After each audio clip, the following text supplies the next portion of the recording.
Aha. So perfect. First question. That's amazing. Thank you, Vinicius. So the question is that I'm a bit curious about what nightmare experiences you'll share in this talk and how you'll escape from those. Well, you'll see. Mostly it's just kind of things that, we developers, when we kind of think about that, they kind of scare us a little bit. So I'll talk about that. I'm not going to give you so much spoilers right now. You'll see it in a few minutes. So I have this talk is a kind of a mix of all kind of experiences I've had throughout my career as a developer, and also as in different roles as well. So you'll see it. Okay, I think we'll get started now, right? Perfect question. Thank you for the question, Vinicius. Again, you'll see. That's the short version of the answer. Okay, so my name is Rustam. I want to talk to you about this kind of things that make us as developers kind of, get a bit scared, and you get the goosebumps, and you're like, oh no, I'm not going to do that. And well, I'll show you this kind of the nightmares, but also I want to share with you ways to escape those. I mean, ways to avoid those. Not really. Well, obviously also escape, but also avoid those. And also, hey, Murray, good to see you. Likewise, I'm also a very big fan of you, Mary. Fantastic to see you here. So we're not that many here. We're getting more and more now, but let's do this thing as a bit more as a chat. So I'll try to keep an eye on the chat, and I'll read the questions, and I will try to answer them. But we'll do the presentation first. It will probably take around 40 minutes or so. Depends on how many questions and discussions and things like that. But then I want to do it a bit more informal. I don't want to do it like just a broadcasting kind of me talking to all of you and you just sit and listen. Let's do it a bit more interactive. But after that, after the session is over, after I'm done with the presentation part, we also have actually yet another slot right afterwards where we can talk about things. Because when I do this talk, usually there is people having their own experiences. Sometimes they say, hey, I've experienced exactly the same thing.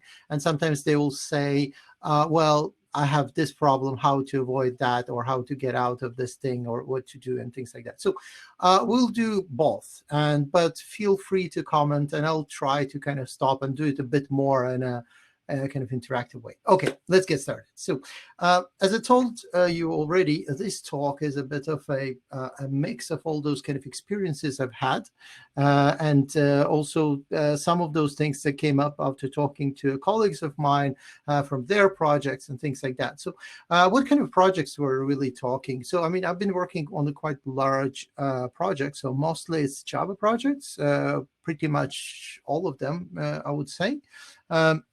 But there are really few exceptions. But so normally it would be big projects with 300,000 or 450,000 lines of code, of Java code, which is, well, I mean, it's quite a big project, right? It's a project, huge. Now we call them monoliths. Back then, I mean, when I was working with those kind of projects, or back a few years back, the notion wasn't there, so it was a project, right? But it doesn't really matter if it's a monolith or just small microservices. The code base is still a code base, and we're talking again about like around, give or take, 400,000 lines of code, which is quite a bit of code and logic and everything. So usually it was projects that the ones that I'm going to probably mention, will be mentioning and talking about, it would be it could be around 20 developers even working on that in different groups, in different like smaller groups, but still around, give or take, 15, 20 developers.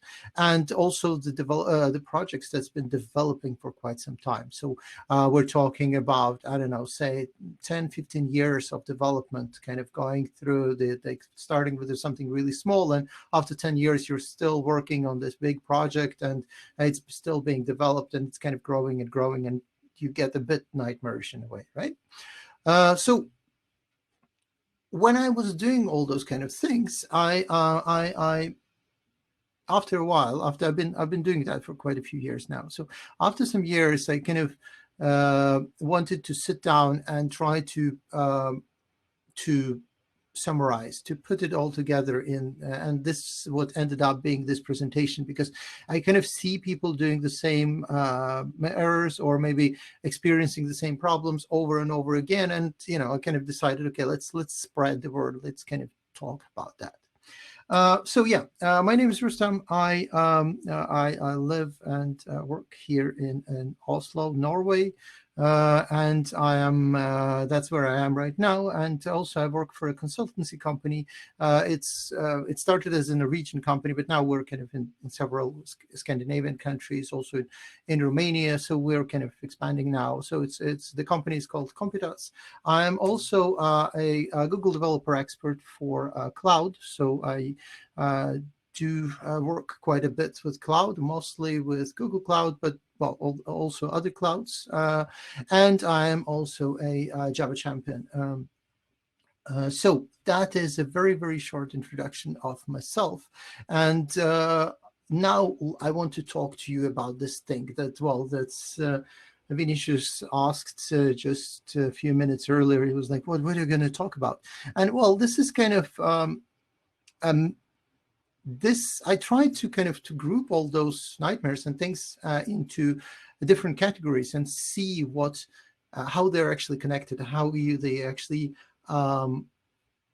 can put them together and how you can try to group them and address them in kind of smaller groups. So what I decided, what I ended up doing, I kind of ended up with looking at those kind of moving parts of this big blob of nightmares.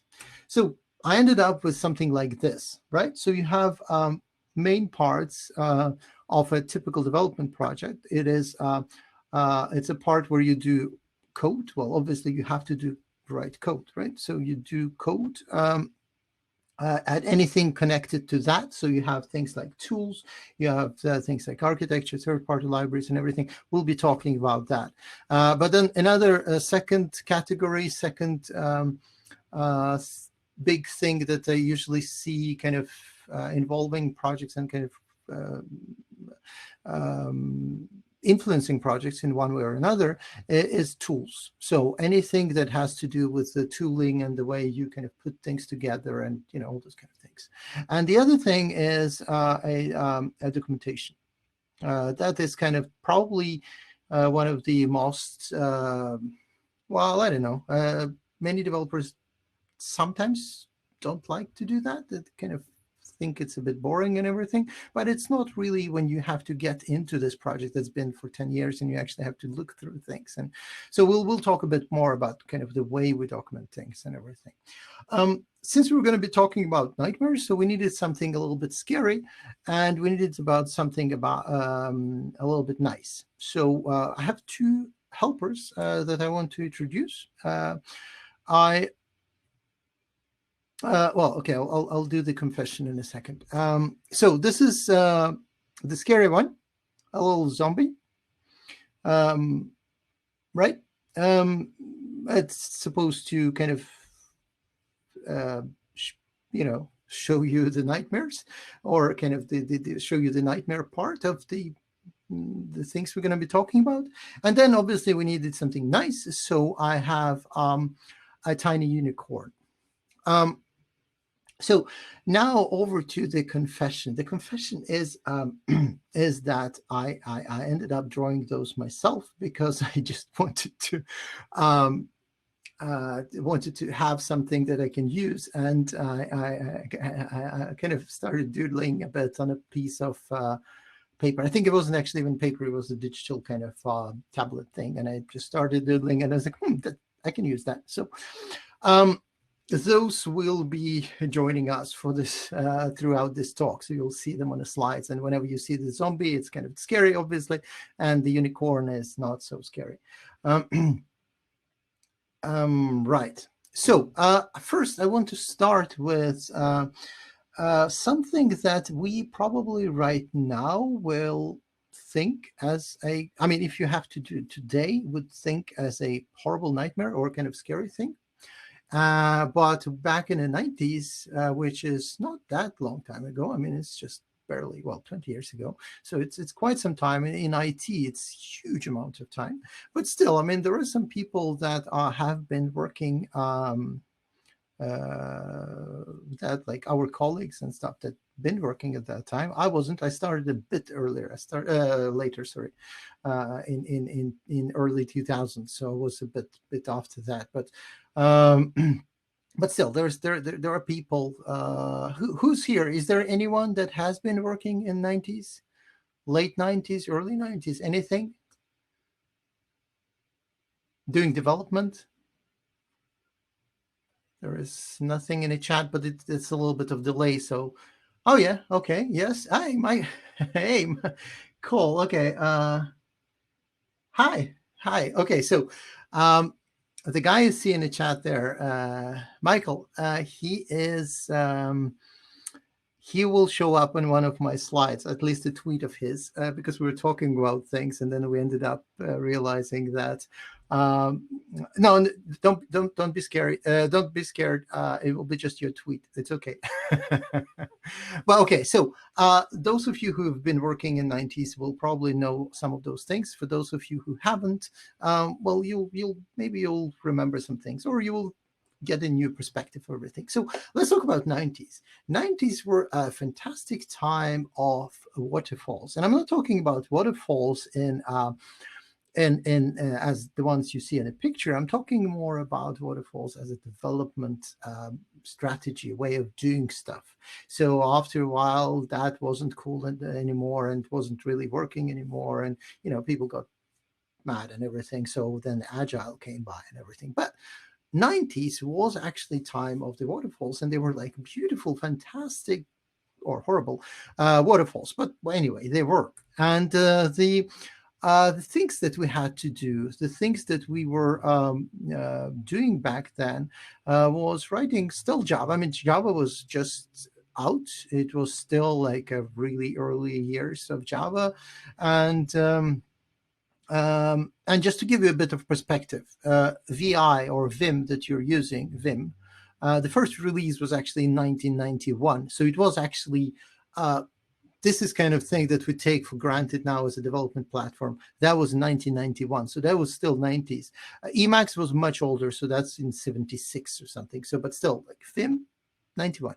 The first version of Java came out in 96. So, well, 1.0, but the Oak was a bit, it was called Oak and things like that. But anyway, so that is 90s for us. And that's what we were doing. We were writing actually Java in Notepad, Emacs, Vim. There were no like IDEs and everything. And we were actually doing it quite well into also in 2000s, into like early 2000s, where we ended up, I mean, when I went to university and started working with Java and everything, we were writing things in Emacs. But, right now it sounds a bit horrible and a bit more nightmarish doing things like that, because, well, I mean, now we have IDEs, they do autocomplete, they do all those kind of things. And, so for us now, it's a bit scary, right? Versioning. What did we do with versioning back then? Well, we were using virtual. Yeah, Jorge is saying that he was using that version in college, Java 1.0. That's really cool. Early adopters. Perfect. So versioning, and that is probably a thing that quite a few of you have used even way into 2000s. And I'm not talking about this new and fancy and cool version of the versioning that Microsoft had. I'm talking about source save, where you had to check out files and edit them and check in again. And then sometimes you would get conflicts and stuff like that. And Mary saying that she likes Emacs and still using it for other purposes. Fantastic. Go team Emacs. Me too. I'm going for Emacs as well. And now I'm about to start probably a war between Emacs and VI, so I'm not going to do that. So I do use VI as well sometimes as well. So don't. So what we used to do with versioning, another thing that was the thing that we were using right now, we're using Git, we're using Mercurial and things like that. Well, not that much Mercurial probably anymore, but still all those things that are very nice and useful. But back then we used to do virtual source save. We used to do CVS, which was quite well, complicated way of versioning. So if you had to do it today, it would be probably nightmarish. Compiling and building things were also quite a fun thing to do. We actually had to put in class passes in bat files, and I was working on a huge, ginormous project of Java project where we had a spaghetti, horrible spaghetti of bat files pointing to each other and kind of sequentially and gradually building class paths to put it into a Java to the compiler and doing all that thing from command line. And that was, well, when I was working on that project already, it was getting into this kind of legacy phase. But still, I mean, that was a project that was well into 2000s. We used to do that in 90s. And right now, it's kind of unthinkable that you will, voluntarily do something like that. Issue tracking, that was fun. I asked a colleague of mine, I mean, since, I started working a bit later. So I asked a colleague of mine, what's the most horrible memory you have from 90s? He said, what's the craziest thing you did with like in 90s? And he was like, yeah, we were doing like bug tracking. And I was like, yeah, but bug tracking, that's cool. I mean, what's wrong with that? He was like, no, wait. We were putting bugs into, can you guess what it is? I'll press next button in probably like 10 seconds or so. Can you guess where they were putting it? And they weren't putting it in Excel, just so you don't write that. They were actually putting that into MS Access, which is like, a local database thing. And I was like, well, that's not that bad, right? He was like, no, wait, I'm not done. I didn't really explain it like well enough yet. They actually were doing it into putting into MS Access in a shared network folder. So they were actually putting all the bugs into a database that was supposed to be one user only kind of thing, but that was shared on the network folder so everybody can access it. What can possibly go wrong there, right? Yes, exactly. So locking issues and, conflicts, corruption of the file, and then you corrupt your whole file and then all your bugs magically disappear in a way, not in the way you would like them to disappear probably, but well, they're gone. So bad things. So that was 90s, right? So now let's talk about the really nice things. So now we're 20 years later. We're in today. Into 2020, apart from all the crazy thing that is happening with the virus and everything, I mean, just thinking about the development kind of infrastructure and environment and everything, things are much better, right? We have like fantastic source control systems, we have a build system, we have our IDEs helping us to do things, and everything probably should be like rainbows and unicorns and things like that, right?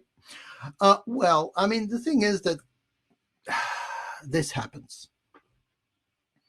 So you're probably supposed to read this thing as a kind of a quest, kind of, those old command line quest things.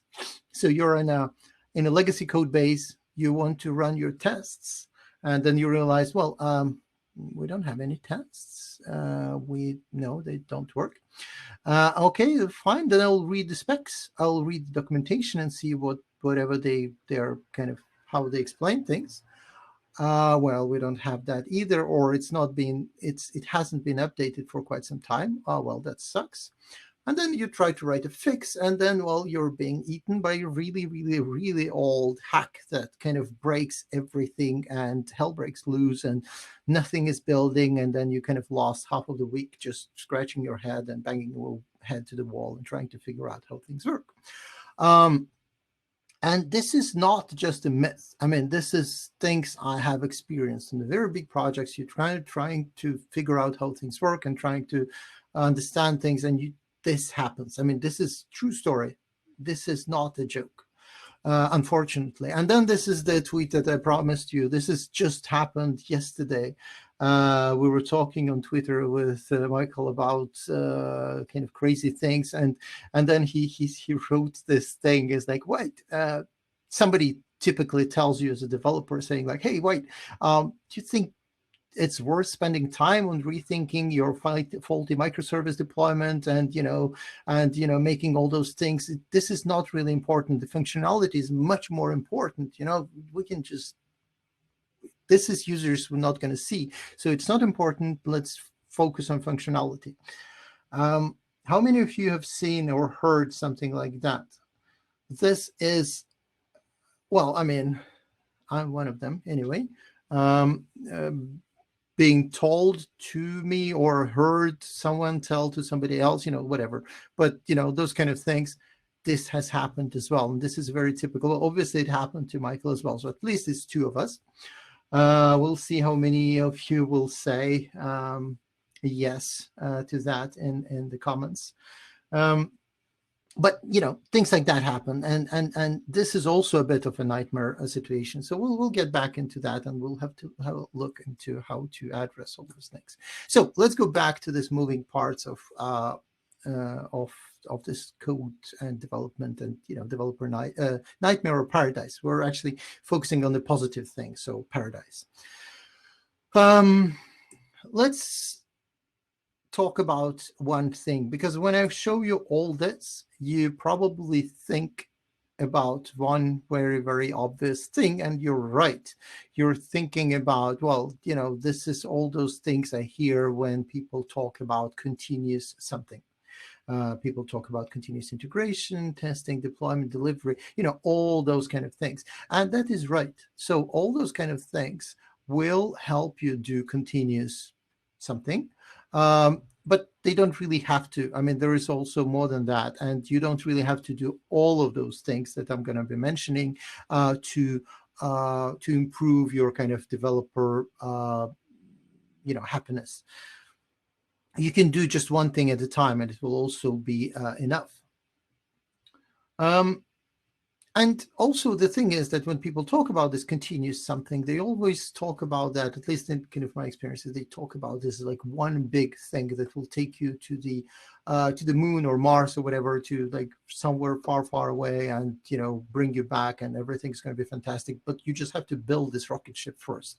And as I told you right now, it's not really a case. So you don't have to do all of those things. You can actually build just one little piece of that little rocket ship that will later maybe become a rocket ship, and it will already help you and will make your life much easier. So that's the kind of the promise of what I'm going to be telling you. So here we have this kind of paradise with palm trees and sun and sea and nice kind of things.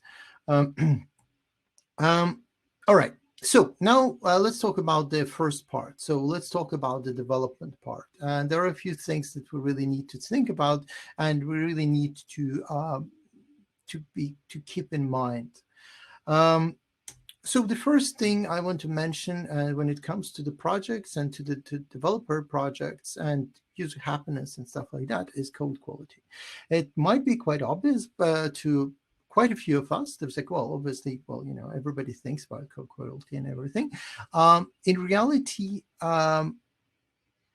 it's not really the way it is in the big projects. Sometimes things get kind of pushed away because of the deadlines, because of the things. So pushing to have a kind of automatic code quality systems is a very, very nice thing. So one of the first things that I usually do, because sometimes I also get hired to do software review of a project. So they ask me to do a review of a big project and say what can be done better, what can be improved, what can be what is really good, and what should be improved.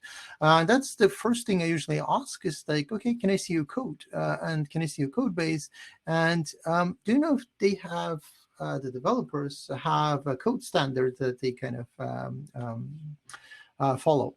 Usually, what the answer you would get is like, "Oh, code standard. Yeah, I think they do. Yeah." So what I usually ask as a second question is, fine. Do they follow it? Or, well, usually I talk to the developers. So I'm like, okay, yeah, cool that you have a code standard. That's really nice. But do you follow that? Do you actually kind of have something to make sure that this code standard is maintained? Usually they get a bit more, well, almost, kind of, and all those kind of things, and they get a bit more, you know, they don't really want to answer that question, and that is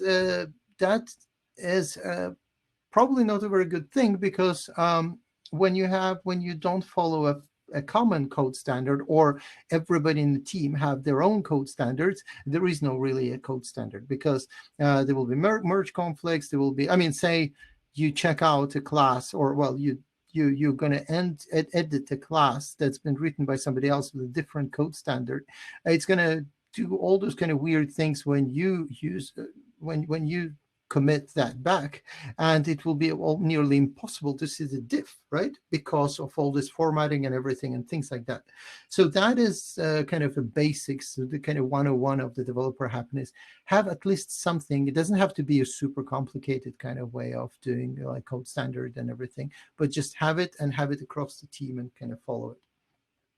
Another thing I usually kind of, just for the fun of it, this is not as important. Well, it is important. I'll explain why. But for the fun of it, I usually check that. And there was a project that I was working on. I was asked to do a review. I think we found, what was that? I think it was like 8 or something, 6 or 8 or something, different encodings for files. And it's not a very important thing in a way. But it also gives me an idea of the code standard, and if they follow things, and all those kind of things.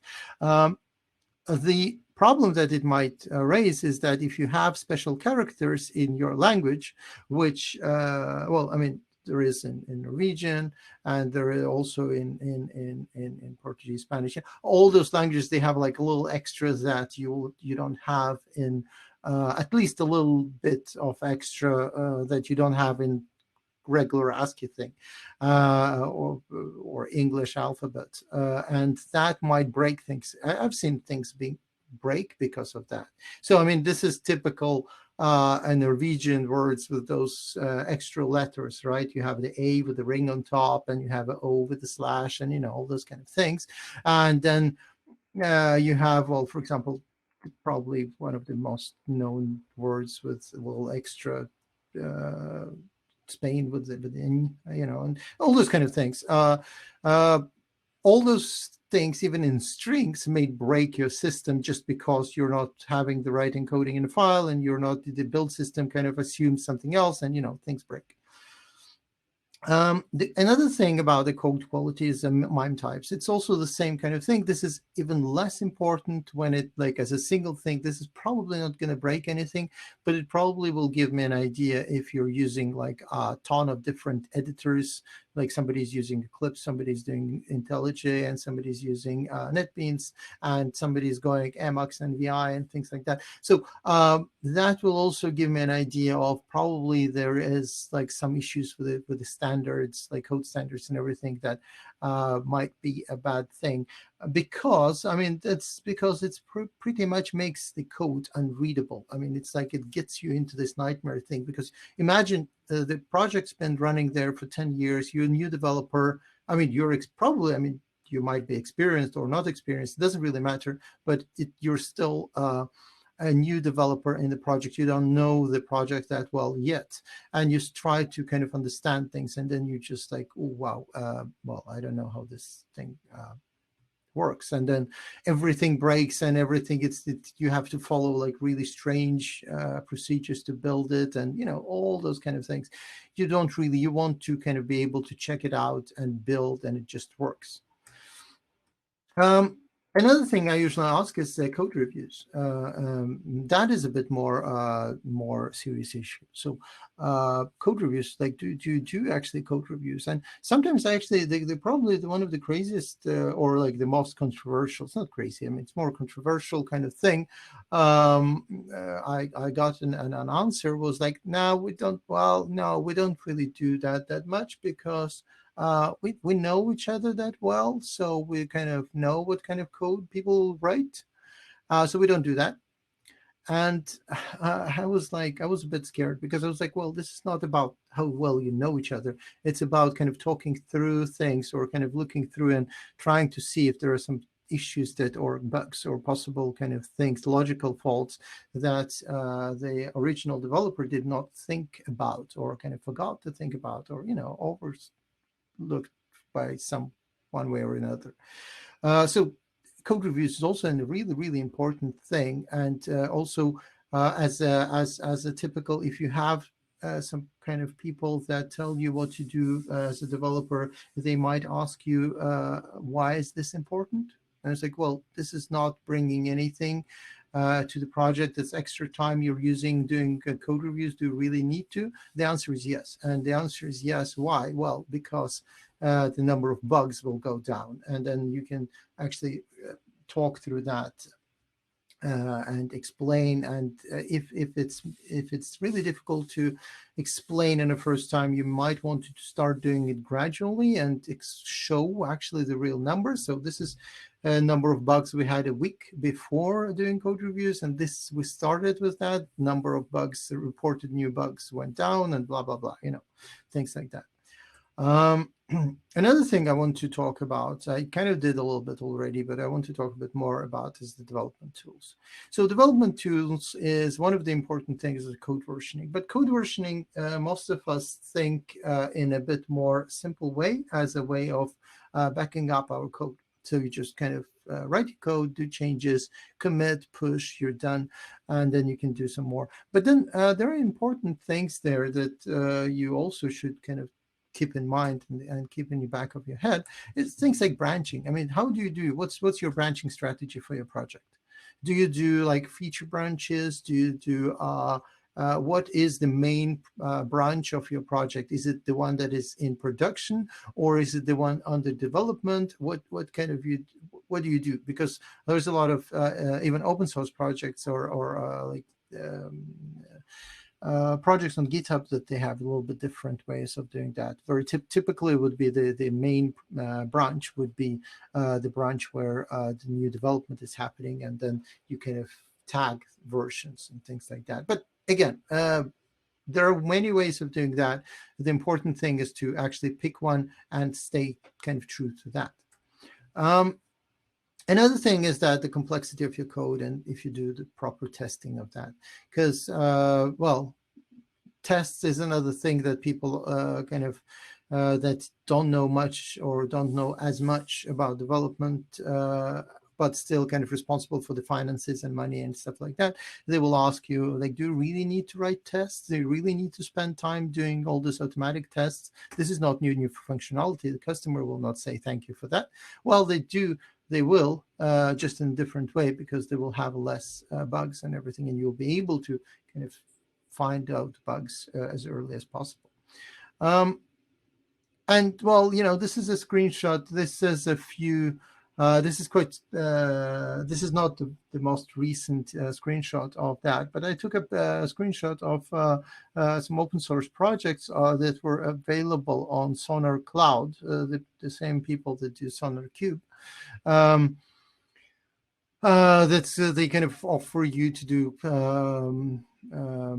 test coverage and stuff like that, and show it. They show it for the public projects, and as you can see, there are like, if you look apart from those that are zero, because that's probably they're doing testing in some other way. I mean, it's no way there are like big projects that have zero test coverage.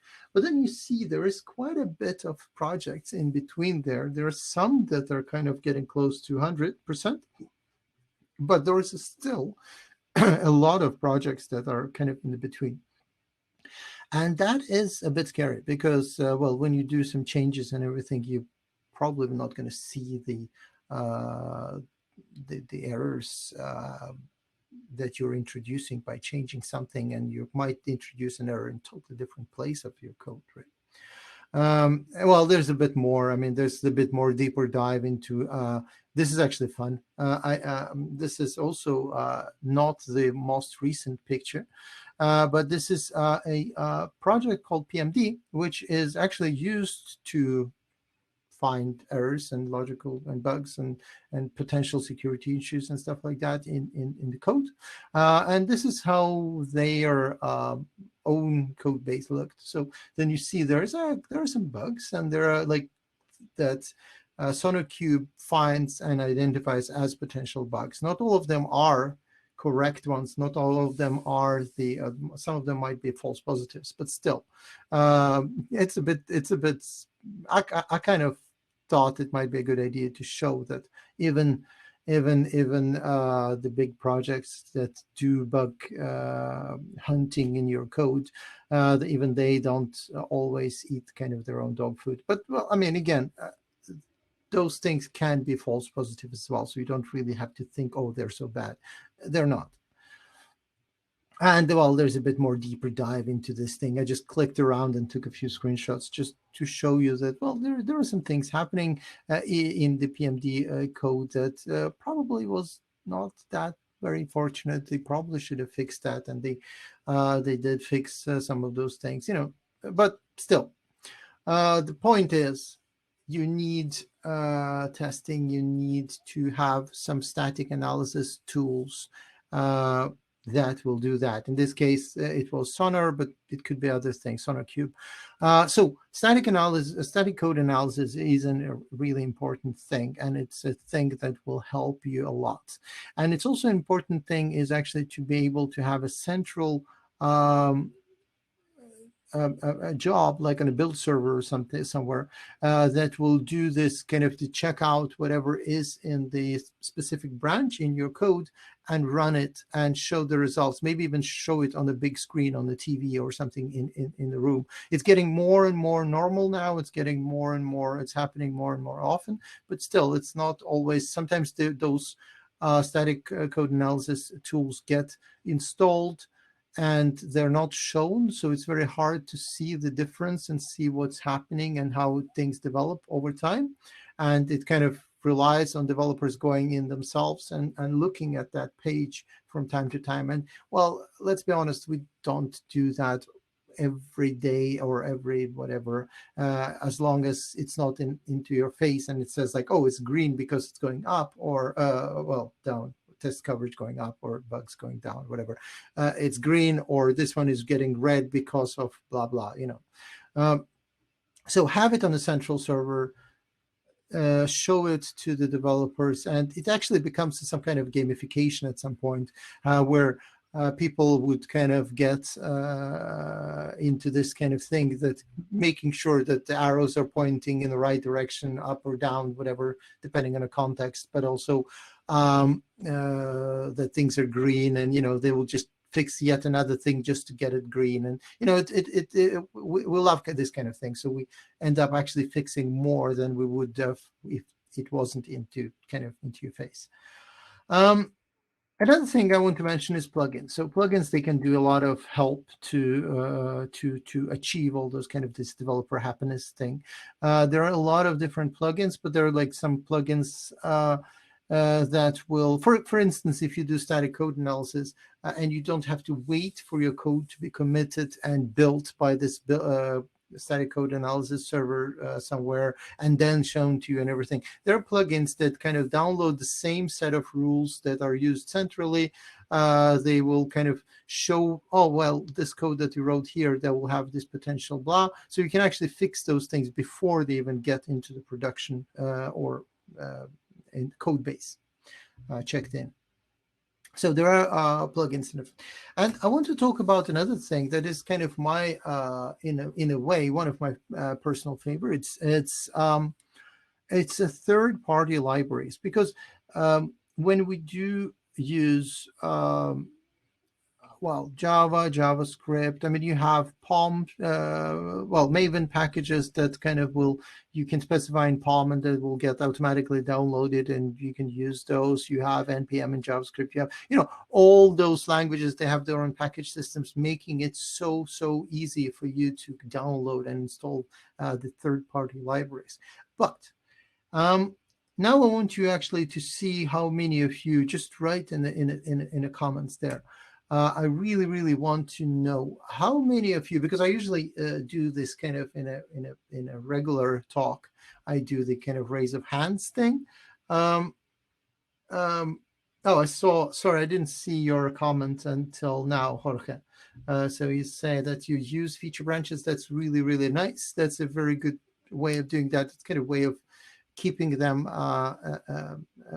features kind of apart and then pushing them into. And then there is another thing, actually, when we're talking about the branching strategies and stuff, is also how long can your branch actually be alive on the side before it has to be merged. That's also another thing that you might want to think about, because if you wait too long, there will be a lot of conflicts. If you do it too early, it will do a bit more harm, because you kind of bring some functionality that might break some other things. So you have to think about these things, but think about that.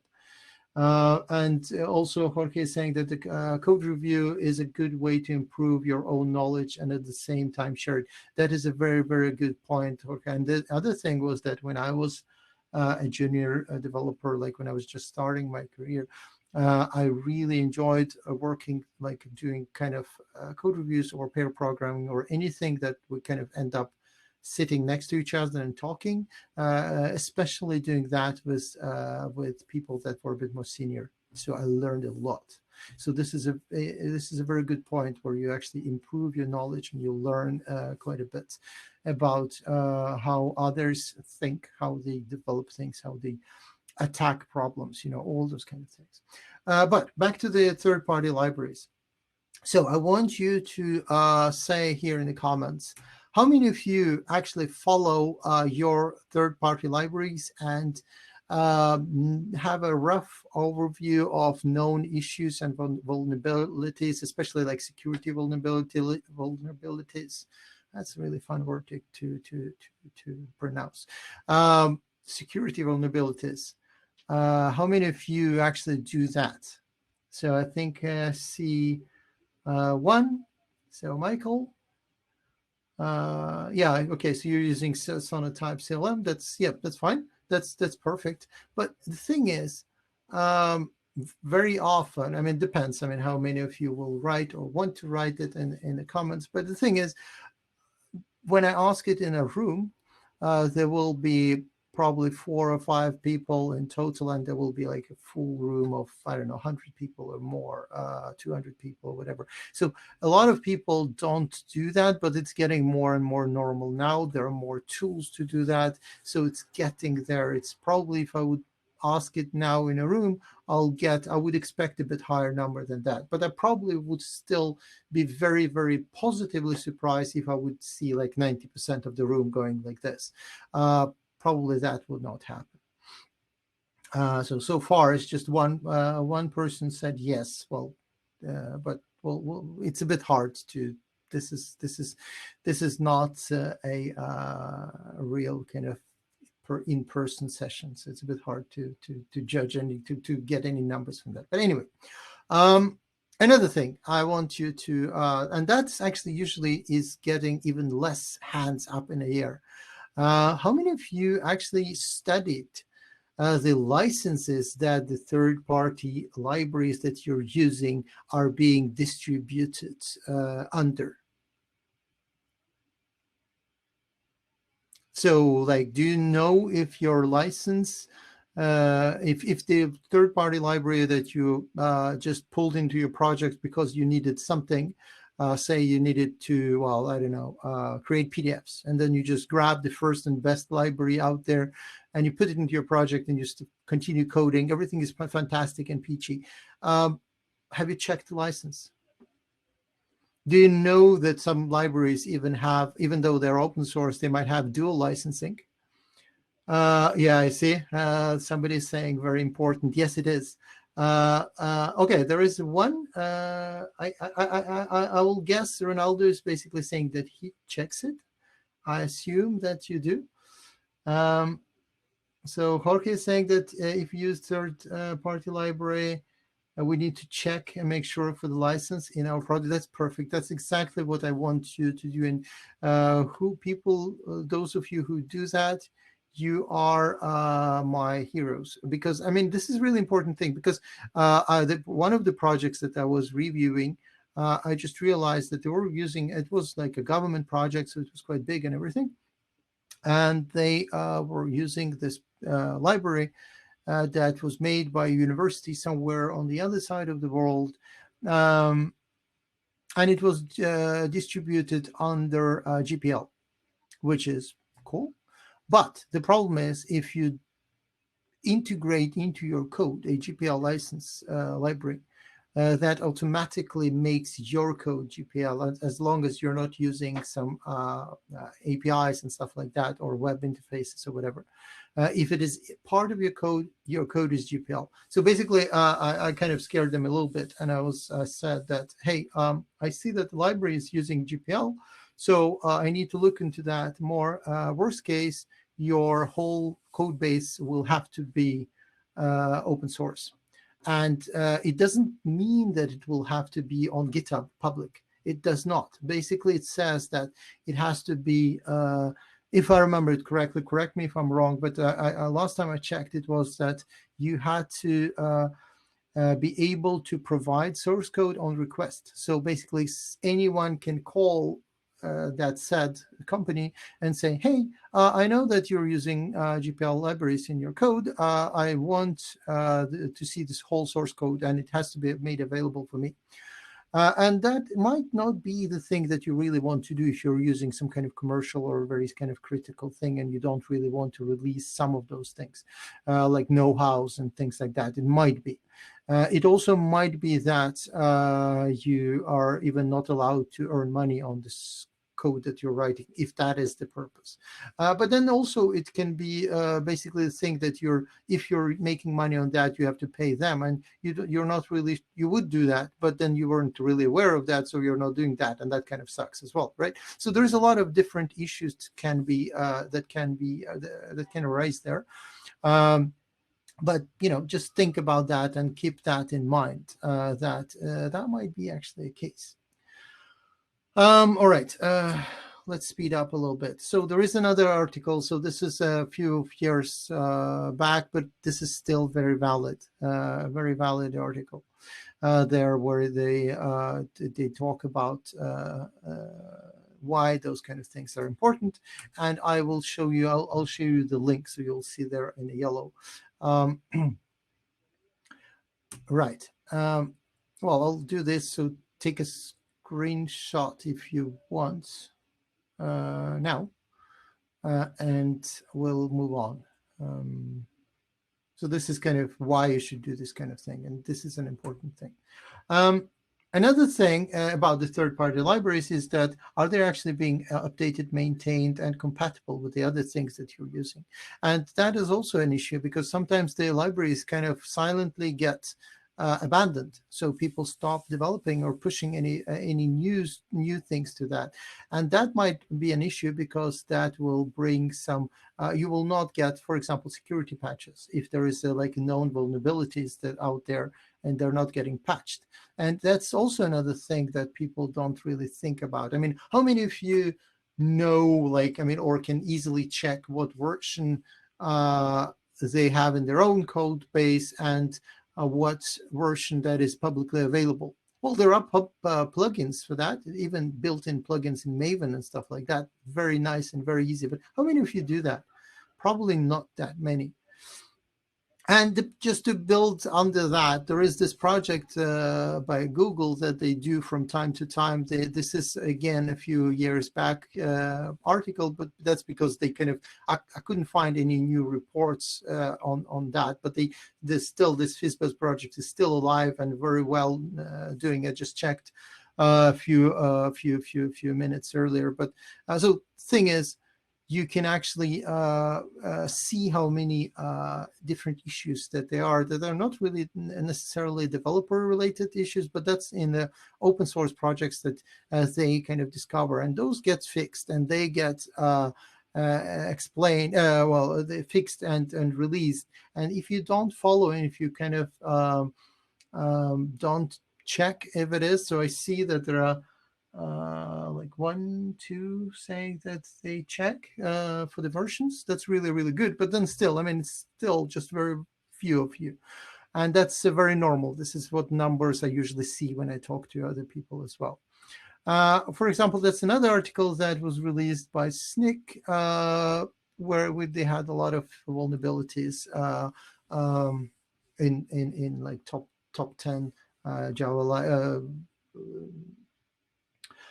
Java's top 10 libraries, including Jackson and Spring and Jetty and things like that. So things like that happen. So you need to follow your libraries and see if they've been patched or updated and everything. Otherwise, you're bringing security holes into your backyard, right?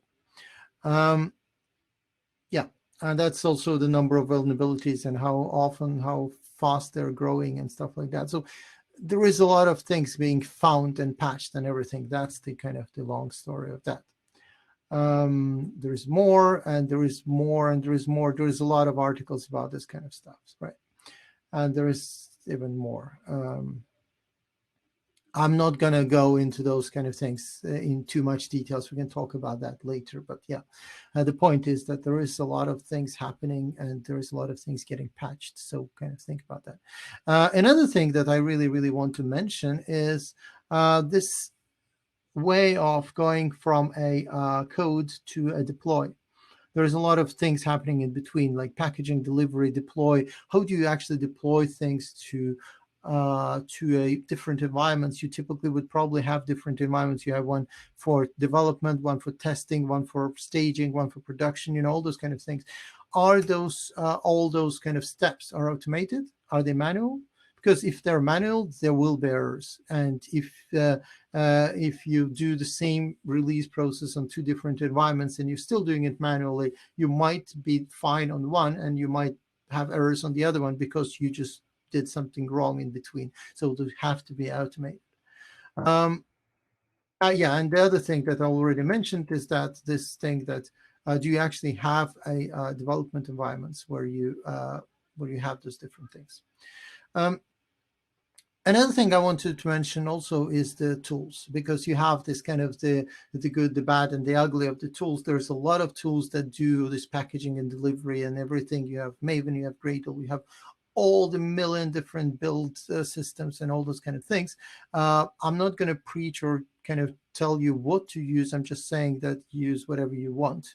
I mean, if you have to use Ant, which is kind of a bit old now, but it works for you, well, at least it works.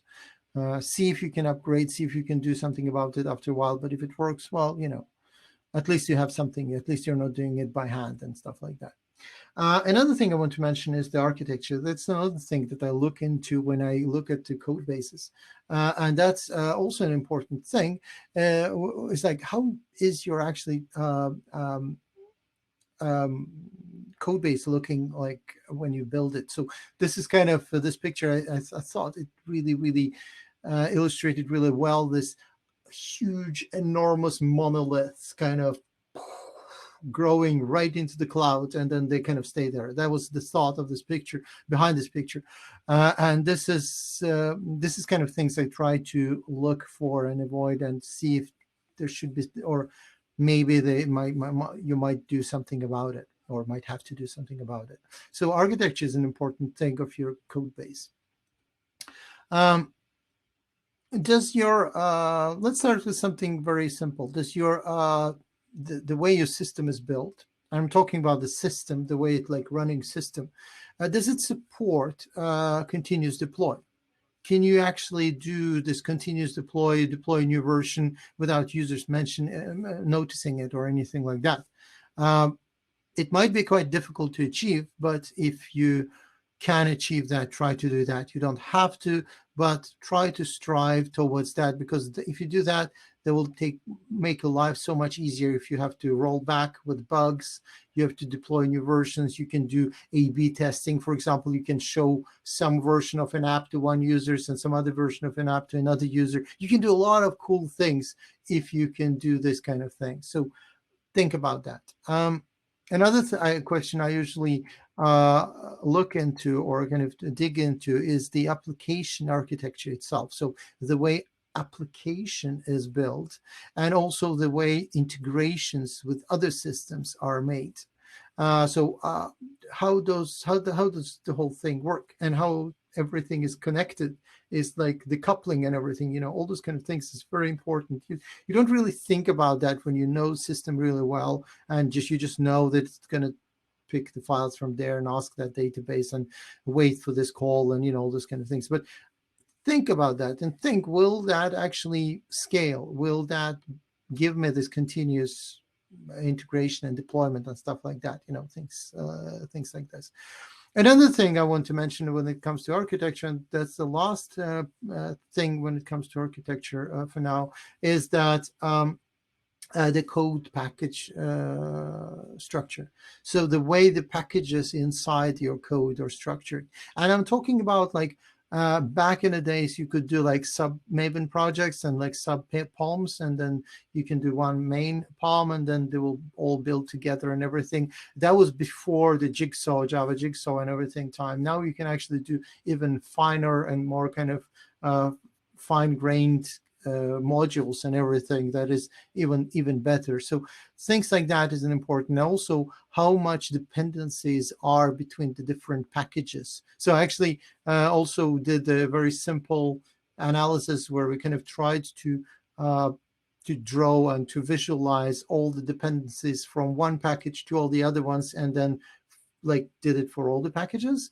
That was quite fun. And then like if for a big project that's been live for 10 years, that looks not like a tree, that looks it looks like, I don't know, some kind of abstract art. You can just put it on a wall and nobody will know that it's actually your package structure and dependency structure and everything, which is really cool on the wall, but probably not really cool in the code base, because if you change one little thing, it's going to break so many things in so many levels. That's kind of sucks. One more thing I want to talk, and that's the tools. The tools, when it comes to tools, is that we have this thing, environments. We already mentioned some of those environment things already, but do you have same routines for deploy? Have you thought about that? That you actually have like same routine for doing test development, staging, production, and things like that? So that's an important thing. Another question you should ask yourself probably is that if are all your environments similar, or as similar as possible? Are they? Because if they're not, then you will have really strange errors just because you haven't been able to test those. I've seen it in with the customers where we were doing, we were trying to figure out some performance issue, and basically the performance at some point would drop. So we kind of managed to reproduce that, and when we reproduced that, we kind of understood where the kind of the bottleneck were, or bottlenecks were, and then we fixed that and deployed, and we were really happy, and we were going to the customers like, look, we actually fixed that. This is really, really awesome. Just deploy it and all your problems will be gone. Then they do that, and when they do that, guess what? Nothing happens. Any guesses why? Well, the problem is that the test environment we were testing on had a totally different amount of RAM than the production. So what we identified as a bottleneck was the bottleneck because of the memory and blah, for the particular, in like one part of the code that did kick in because of the memory shortage. But on production servers, there were much more memory, so the bottleneck was a totally different place. So we fixed something, we made the system better, but that was not the fix they were actually looking for. And a very good comment here from Jorge, see that the classic one, but it works on my machine. Well, yes, it does. But then I think I saw a very nice one also on the internet somewhere, that somebody said that, well, you're not getting paid to make it work on your machine. You're actually getting paid to make it work on the production machine. So I think that usually is a very nice answer to that. But but then the point is, use as similar environments as possible. Then you will be able to reproduce errors, and you find errors much earlier than you would otherwise, because otherwise you will not see their happening or fix happening all the way until you go to production, for instance, and that's a bit way too late, really. Another thing is that this is getting more and more important with the cloud. It was less less obvious before, but as important, probably, I would argue anyway. And that is this thing that, can you actually rebuild the whole system or the whole environment of your system? Just like click a few buttons, run a few scripts, or preferably one script, and it's just rebuilt from scratch. So say your data center, your disks melt, aliens abduct them, whatever, and then you are given totally new machines, new hard disks and everything. Can you write it just to run a tiny little script and everything just works? Can you do that? If you can do that, you're really, really, really far into the whole thing, because that would be a dream, right? That would be the paradise, because say your environment goes down, or even better, actually, it doesn't have to be a bad scenario. You want to create a new test environment just to test one little thing and tear it down and remove it.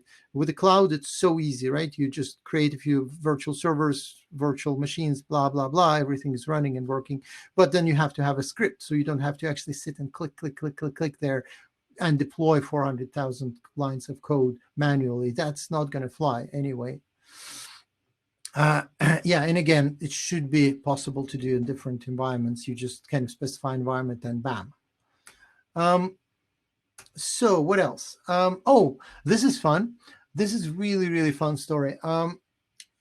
Same physical hardware. Are you actually different environments? This is, now we're not talking cloud. Now we're talking a bit more on-prem stuff, but still, the point is kind of the same, whether you're running on cloud or on-prem. Are your different environments are actually on the same physical hardware or not? Because that might be a bit of a trouble. We were running performance testing on our test environments. And basically performance testing was running lots of loads on machine. So the customer calls and they ask, what the heck are we doing? Why are we kind of DDoSing their production, or what's happening in production and stuff like that? And we were like, production? No, we're not. We're definitely sure, we checked. We're not doing this thing in production. We're just doing it on test servers. And we checked and double checked and triple checked, but they were still pissed at us. And they were like, no, you're doing something wrong. And then it got quiet. Then it got really quiet. And then we were like, can you explain? They were like, oh, never mind. It's fine. But what happened? No, don't wait. No, it's okay. After a while, we figured out what happened, and that was, hold on to your chairs. The thing is, the test environment and production environment, they were on different servers, but they were using same storage. So when we peaked on test environment, it overloaded the SANs, the disks. So production had no one to talk to. I mean, I'm talking about the storage. No one to talk to, and then production went down. And somehow they kind of tried to say it was our fault until they realized what happened, and then it got quiet. So think about that. If you're kind of having some kind of piece that is shared between different environments, or a piece of hardware, software, whatever, and you're doing some performance tests and everything, that might be a trouble. Another thing is that, do you monitor your systems? And usually people would say, oh, yeah, of course we do. We do monitor our production. And you're like, oh, cool. But do you monitor your development or testing and everything? And then there would be not so much. And that is also an important part. An important thing is that to kind of monitor that and figure out, because when you monitor all of your environments, you will actually see the errors happening real time, much earlier, until you go to production. And this is also a fun article. It's a few years old, but this one talks about how how different companies do this kind of thing, and how they do this postmortems and stuff like that of their systems and their errors, and they kind of try to improve from that. So that's why I kind of kept this article being old, because, well, they still do that. Nothing changed, just incidents and stuff like that changed. And there is another list of postmortems that are on GitHub that being kind of maintained and everything. So kind of the point is here that the one time mentioned with this kind of reviews of things go bad is to learn from them and fix them so they don't happen. Don't blame people that will kind of that were involved in this kind of error or whatever, but try rather fix the problem and make sure that it's not going to happen again. The other thing that I really want to talk about is tools. And tools we talked about already, but then it's about using the right tool for the right thing. And here we have things like, well, obvious things right now as IDEs. Everybody's using right now probably an IDE, even though we love our Emacs and VIs and all those kind of things. We still kind of tend to go for an IDE if you do like a bigger project, because, well, it will like make our lives easier, debugging, all those kind of fun things that will help us.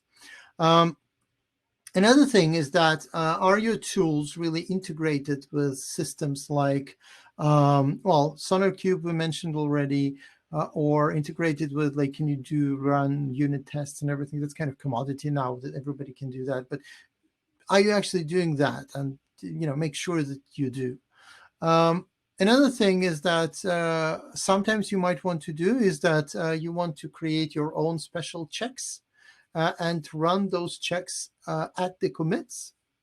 For instance, I don't know, say you require developers mention the issue number when they fix things, right? So typically, whatever bug tracking thing you're using, it could be Jira or whatever, just add some kind of ID in front so you know that it's being fixed or something like that. And you want to check for that and break the commits, or kind of stop the commit from the developer machine before it goes all the way to the production. And that's another thing that is very useful to do. But you can also do that check at commits, but you can also do check at builds. So you can, for example, break Maven builds if some of those kind of things that your own rules that are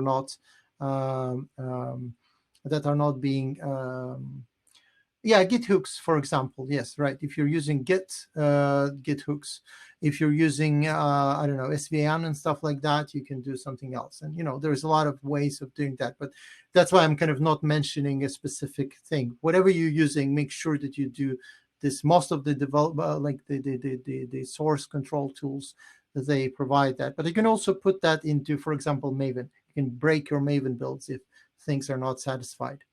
There are plugins for that as well. So another thing is that the build tools I want to mention, and make sure that they're all have automated tests, and they have automated tests on preferably on all levels. So you have unit tests, you have integration tests, you have end-to-end tests, all those kind of tests, and write as many as possible. And because the logic will kind of get complicated throughout time, and you'll forget things, how they affect things, and all those kind of things. And it's just a question of time when things will break, right?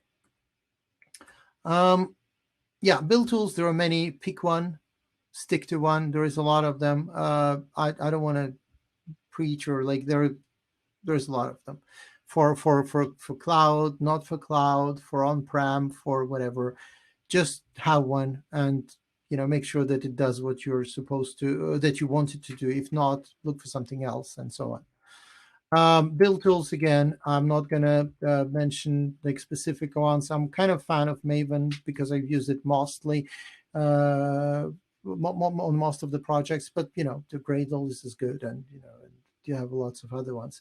And this is a bit more fun part. So in case you want to figure out what build tool to use, there is a very, very intuitive diagram to choose one.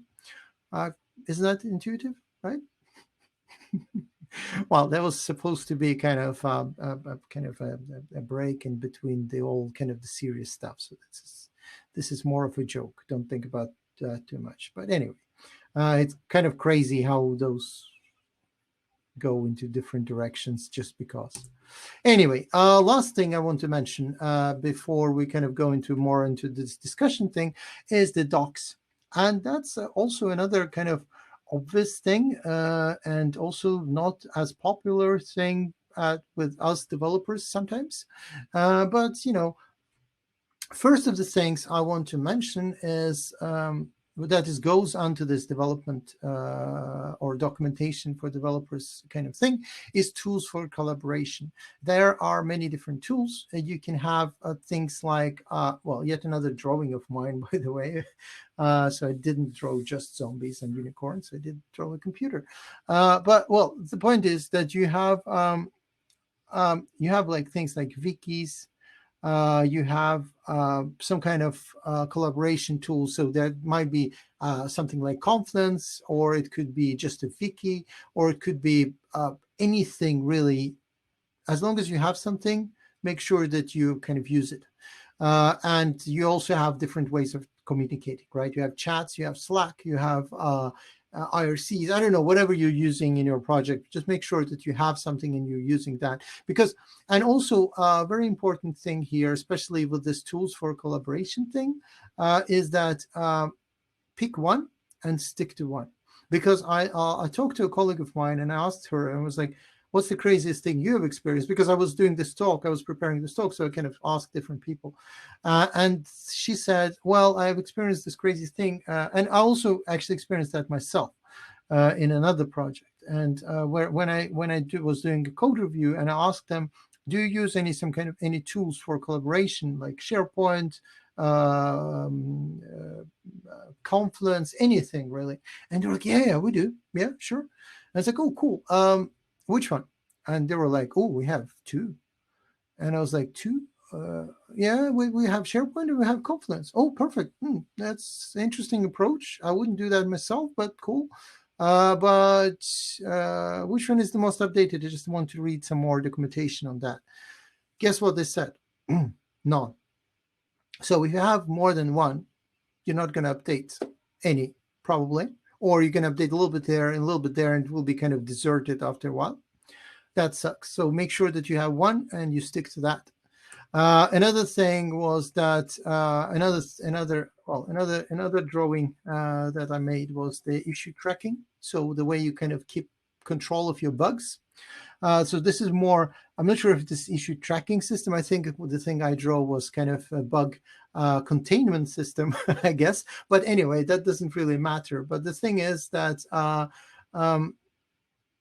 where you track your bugs, pick one and stick to one. I've been to projects that I have seen them run two different issue tracking systems, because it was the same story. I was like, okay, fine. You don't have a collaboration tool, or you have two and you don't update them. That's kind of sucks, but that's bad enough. But do you do issue tracking systems? And they're okay, of course we do. And I was like, okay, fine, which one? And they were like, well, we have two. And I was a bit shocked, and I was like, why it's two? And they were like, no, well, developers use one. We as a product owners, we have another one, and then we sync them. And I was like, oh, cool. Do you have like some kind of really fancy scripts to integrate those? Because I've never seen those two systems talk to each other. So I wanted to learn. And then they got a bit silent. They were like, no, we don't do syncing about that much. We actually have a person who copy pastes in between systems. So imagine having job like that, actually being like, hey, welcome to the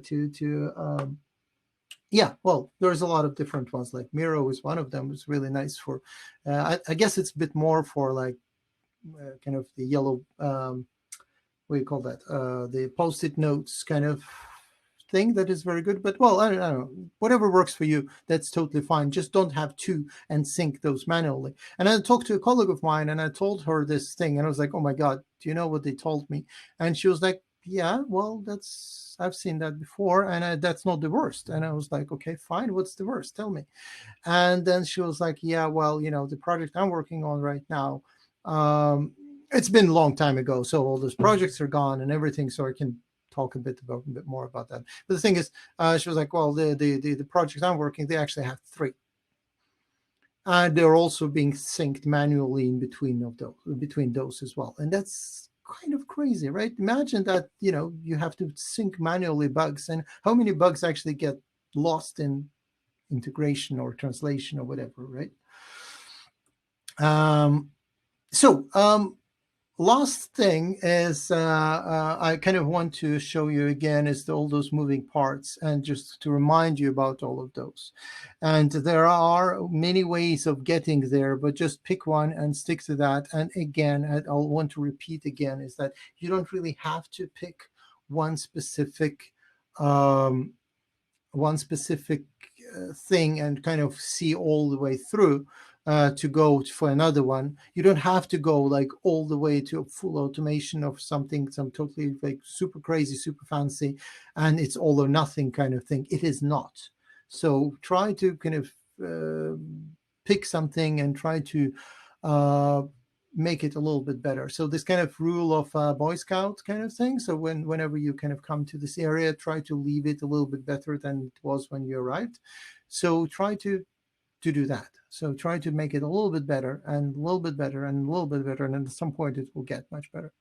I did write a few blog posts about things. So I have this one that's also been written some time ago, but it's still kind of, it's still quite valid. It's this, some of those fancy tools that I was, well, not really fancy, but command line tools that's been playing around with for doing some kind of code reviews and things like that. So I mentioned a few like things to how to check encoding, how to do all those kind of things. So there are there on my blog.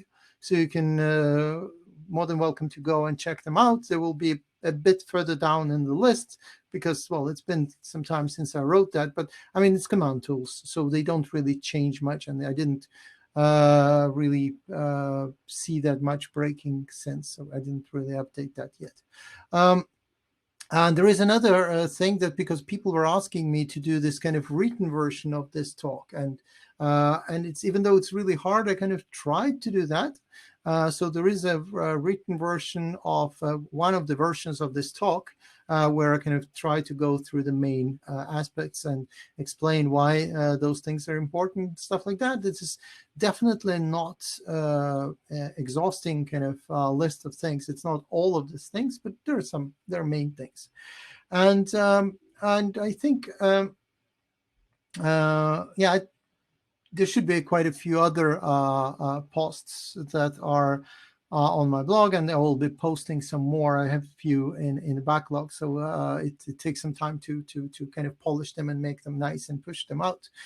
So there will be more coming out as well. But have a look. So for now, I think I will say thank you very much for listening to me, and I would like to see if you have any questions, any comments, any thoughts on what I've mentioned. And well, I mean, in the meantime, I also would like to mention that you can find me on different social media. You have Twitter, which is kind of the developer social media thing. So feel free to find me there. This is the first link there. That's my Twitter handle. So find me, follow, ping me. My DMs are open. So just ask questions and stuff like that, publicly or not publicly, up to you, really. There is another social media network, a bit older one. It's a little bit older one. It's called Email. So I'm on that as well. So you're more than welcome to shoot me an email as well. And well, there's also the blog that I mentioned already. So that would be it for now, and we still have quite a few minutes, and I've been told by Bruno that as long as we can stay in this room as long as we want, so you're more than welcome to stay, to join, to leave, whatever you might want to do. I'll be here until people are. So I'll be here till what time is it now? Let's see. Yeah, well, we have another good, at least half an hour, what is scheduled. But if there are more questions and more discussions, we can probably stay later as well. Yeah, Jorge is saying, yeah, cool, thanks for the talk and for the references. Well, thank you for being here and thank you for commenting on things. There is a question, what's the URL for Java command line tools? I will show you. Let me see, that's not, no, that's the one. That's right. So there it is. Armando, that's the link. But you'll find it if you just go to my blog, just search for it, command line tools for your project, because I have another command line tool actually, which is more kind of bash related command line post that got quite popular. I see from like the traffic and everything, it seems to generate quite a lot of traffic. It's like it's a bit more of navigating the command line, so it's a bit more of like command line art than a developer thing. But you know, the command line is this is where we live, and most of the time anyway. Right, you're welcome. Any questions, any thoughts, any issues that we have that you might have in your projects, or things that you experience and you kind of don't know how to, because I usually, for example, get things like yeah, I'll keep an eye on your questions and I'll just talk in the meantime, and whenever they come I will try to answer those. So please write stuff in there. Oh, okay. That's fun. Jorge is saying that you're so he is Jorge is missing the part where the nightmares of support. So yeah, he's saying he's joking, but yeah, well, I mean, there is a little bit of truth in that joke as well, right? So you develop some new functionality and later you need to support it. But I think it's not possible to escape from that. No, I mean, this is kind of why you're developing things, right? So probably you don't really even want to escape from that. But what might be a bit challenging there is to making sure that that functionality stays as a functionality and not a bug anymore. Or it does not become a bug at some point. And that is more of this testing thing that we've been talking about, right? Because if you write a lot of tests that cover different kind of logical things and, you know, things that might break, and you know that they're kind of a bit complicated and things like that, you might make your life of supporting that system a dream if you can just do some changes, run through all the tests, and it's green. And if they're not green, you know where to fix it, and then you can fix it, and then it will be fine. So that part is actually an important thing of supporting your own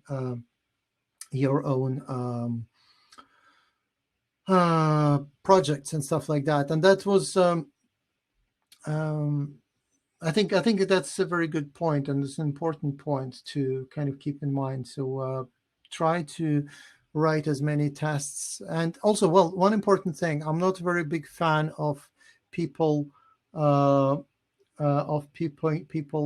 measuring the quality of their software with just a number of coverage, like say, oh, we have 80% coverage or we have 99% coverage. Well, I mean, technically you can write tests that will be counted as, I mean, worst case, right?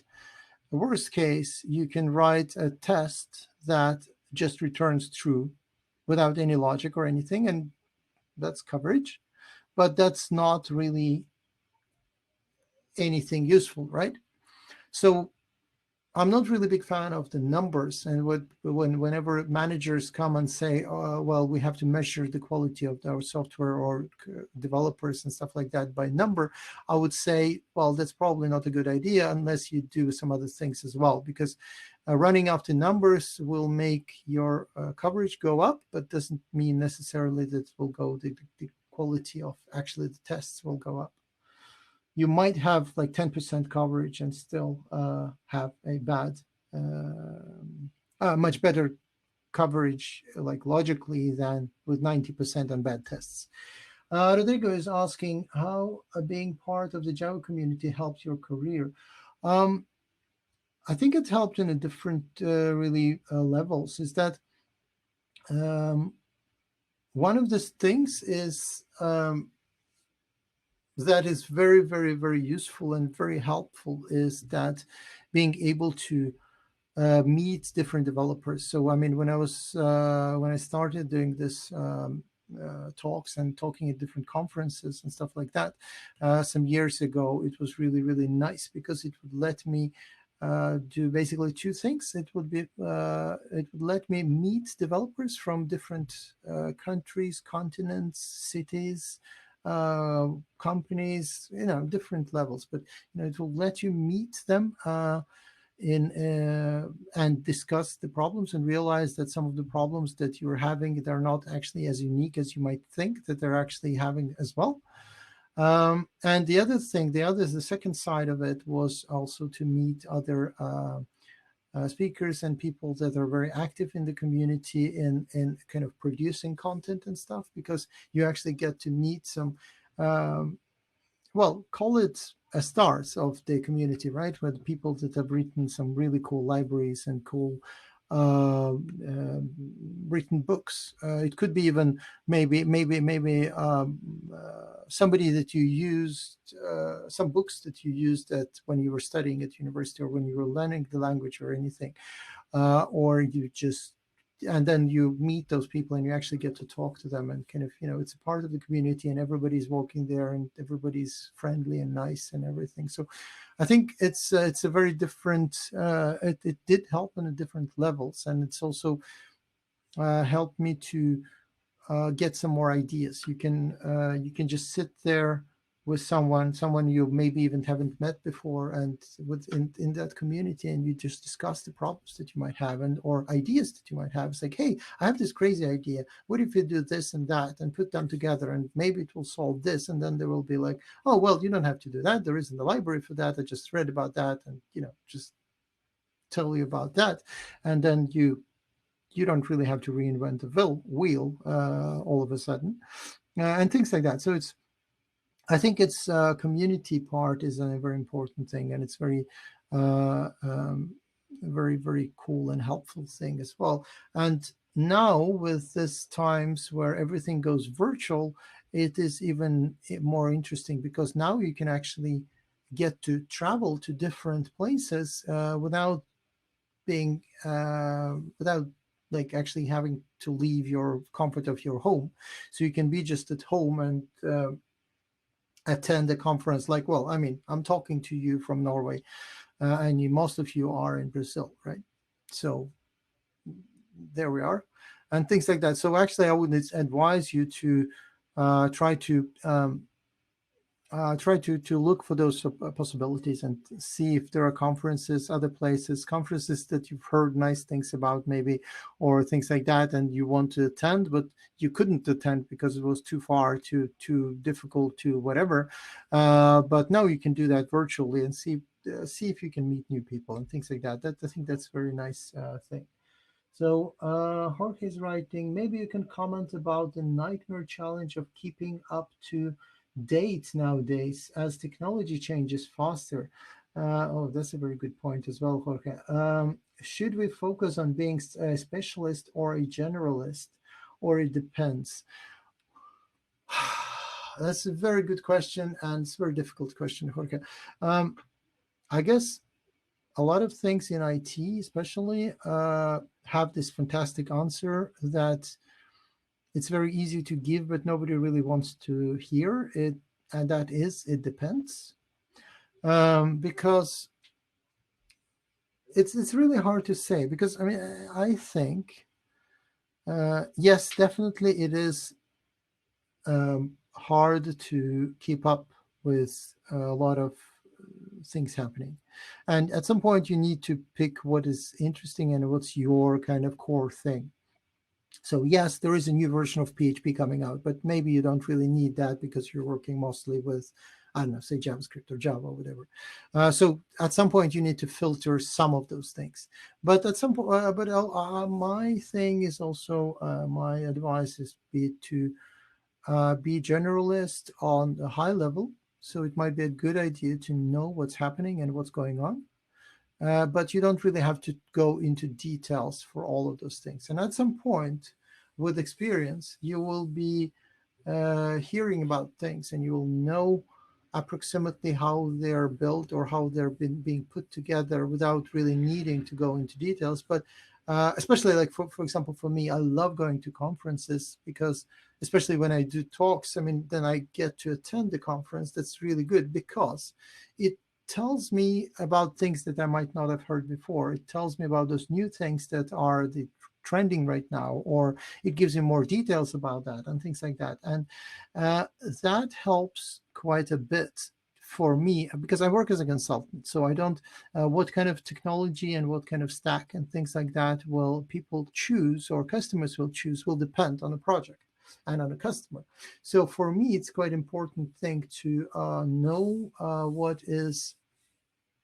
what's going on and what's out there, and to know where I can find data and information about that whenever I need that. So I think that's quite an important thing as well. So you might want to have a general idea of things happening, and then you will have the ability to dig deeper whenever you have to.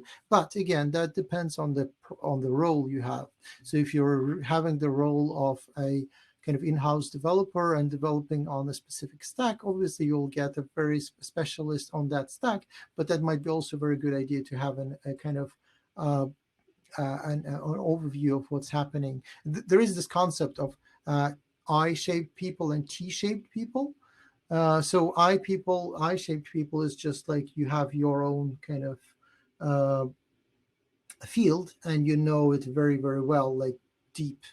But then with the T-shaped people is that you have an overview of things, but then you have your kind of one or several areas where you're an expert on. So that's the kind of T-shaped person kind of thing I would say is a good thing to kind of strive for.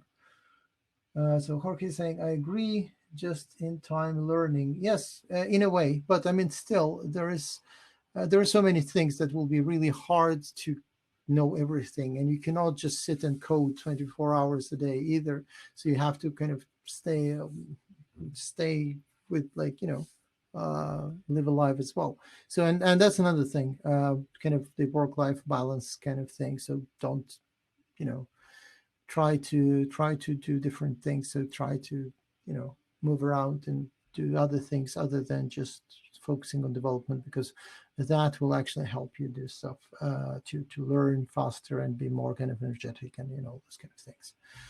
But that's a totally different story, I guess. So I probably won't go too deep into that.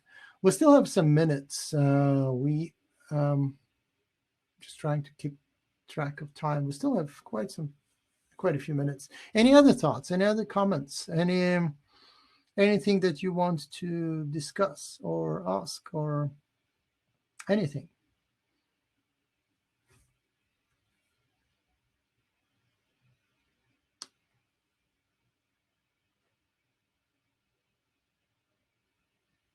Oh, cool. I'm just getting notifications while I wait for more questions. I just saw that there was quite a few people uh, following on Twitter. That's really, really cool. Thank you for that. I suppose that's the people that are at this event, at least quite a few of them. Um, And feel free to, I mean, sometimes you might don't want to ask the questions publicly. I mean, there are some like things with the project and things with, best practices, kind of people skill best practices kind of within the projects, and a bit more kind of things like that. I've had questions like that as well. So if that's the case, you're more than welcome to ask them a bit more in kind of the direct message just or whatever. So ping me. It's, as I told you, it's open on Twitter. So I'll do my best to answer. Well, beware of the time difference. So it's quite a bit of time difference. But apart from that, so whenever I'm awake, I'll try to answer. Um, Armanda is asking about, let me see. So my career goal is to be an architect. That's really cool. Can you give me advice on how to make that happen? And what training or classes or books should I obtain? That's a really, really cool, good question, Armanda. So may I ask you how, I mean, where are you in your developer like how long have you been working as a developer? How long, what's your experience and stuff like that? That might help. But generally I can answer is that I'm doing that myself. So I mean, I started as a developer, what was that, like 16 or so years ago, as a junior developer working with well, Java, and and at some point I kind of became an architect without really uh, doing some like I mean, um, there's not a specific like a course. If you take that, you're an architect. That's it's not right. So the architect usually is a person that can see things on a bit higher level, and you can see connections between things, and you can see um, understand how things are put together. And also when it comes to courses and books and stuff, it depends on what kind of architecture that you might want to be interested in uh, being a specialist in. So, I mean, are you doing like more application architecture? That's one thing. If you're going to do more kind of enterprise architecture, that's a totally different game. And if you whether you're going to do a lot of things, so right now probably might be a very good idea to look into the cloud architecture. So how cloud architectures or how applications running in the cloud, that's probably the more correct way of saying that. How are they um, um, typically built? So there are like different clouds would obviously have their own different solutions. So they will be a little bit different from one to another. But in general, there will be a lot of general kind of similarities. So that might be also a very good idea. Look into cloud stuff. And also, generally, I would advise you, and it's not only if you want to be an architect, but if you want to do a good, if you're going to be a good developer, I would also advise you to be kind of curious. Just ask questions, be crazy, be kind of curious, be uh, ask questions why things are the way they are and how things work, and just don't sit on kind of your little piece of responsibility, whatever you are doing, and just do that, because then you will not learn how normally things are put together, how things are being connected, what challenges people might have while doing that, all those kind of things you might want to um, be curious about and ask about things, and that will give you a much better understanding how things are connected, which will again make you a better developer, but also will make you a better architect. So you will, whenever people will come with a challenge, you might have kind of seen that, or you might have heard about that, or you might have fixed that in some other project, and then it will be uh, uh, um, um, easy to solve that. So I guess step one, be curious. Step two, have some experience under your belt. And step three, have this kind of ability to um, stop everything in a way, take a step back and look at that like the big picture. And that's usually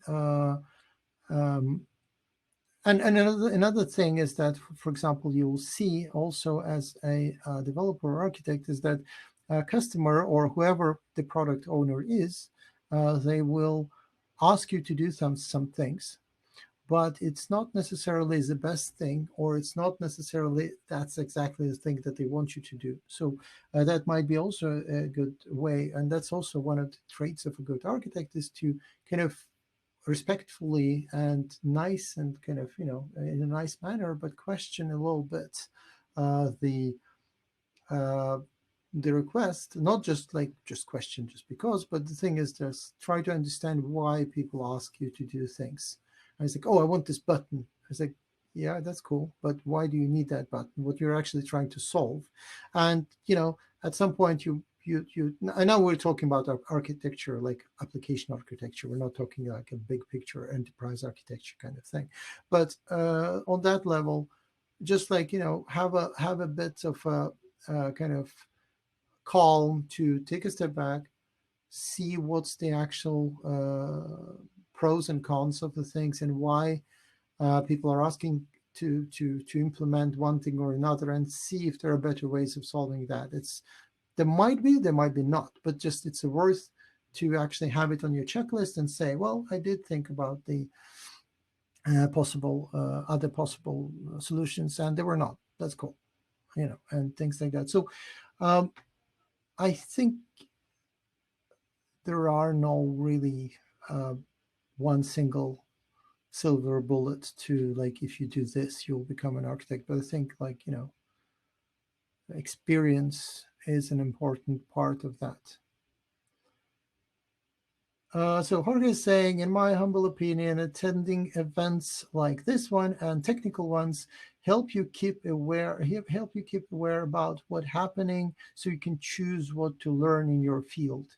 Yes, that's exactly what I was saying. So that gives you an idea what you can pick and choose from and to learn from, and what kind of challenges you might have or might meet if you do some other one thing or another, and then you can actually work on that more, and then pick something that triggers you, that makes you happy, that you want to kind of do that. And then there was a comment from Amanda saying, okay, thank you, you've been very helpful. Thank you. I mean, that's why I'm here, and I'm very happy to get this kind of feedback. That's very nice of you. Thank you. Any other thoughts? Any other questions? So one thing that I kind of didn't really mention, Amanda, to your question, is that I did start it as I mentioned, as I told you, I started as a developer, but now I kind of moved more and more into this architecture thing. So now I'm working in the department of like architects. So we usually would be typically senior developers that have experience with developing a lot of things, and then we have two different groups of developers or architects. In that group is the ones that we call in Norwegian. There is I think it's a much better descriptive name for that. In English, they're called business analysts. Well, at least to some extent. In Norwegian, they're called functional architects. That's basically architects that do they know a lot about solution, and they know it on the functional level, and they know what functions and how kind of what's the best way of developing one thing or another.